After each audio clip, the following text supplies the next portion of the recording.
আমাদের সর্বজন শ্রদ্ধেয় বেগম খালেদা জিয়া থেকে শুরু করে তারেক রহমান সাহেব ওই জামায়াত ইসলামের ৭১-এর ভূমিকা নিয়ে কি বলেছে, এগুলো এখনও সব আর্কাইভ তো। আমরা সেগুলো আর ঘাটাঘাটি করার দরকার নেই, কারণ এই জিনিসগুলো না পেঁচিয়ে সামনের দিকে আগানোটাই ভালো। জামায়াত ইসলামের ৭১-এর ভূমিকা, এটা তো ডিসাইসিভ ব্যাপার। এটা নিয়ে তো আর গতকালকে একরকম আজকে একরকম এরকম হবে না।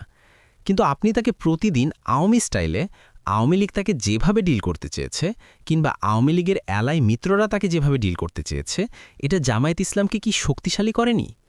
আপনি জামায়াত ইসলামের সমালোচনা করবেন, জামায়াত ইসলামের রাজনীতি বিরোধিতা করবেন, দ্যাটস কমপ্লিটলি ওকে, এটা হবেই, এটা তো কোনো বিষয় না। কিন্তু বিষয়টা হচ্ছে যে আপনি কোথা থেকে শুরু করবেন, আপনার পয়েন্ট অফ ডিপার্চারটা কি, যে আমি তাকে নিহাইলেট করতে চাই এখানে, নাকি এটাই সমাজে আছে এবং ডিপলি তারা এই সমাজের রুট আউটে। এখান থেকে আপনার সমালোচনা ঠিক হবে, দুটা আপনাকে দুই জায়গায় নিয়ে যাবে। যেভাবে আওয়ামী লীগ এতদিন তাকে নিয়ে খেলতে চেয়েছে, এটা প্রকারান্তরে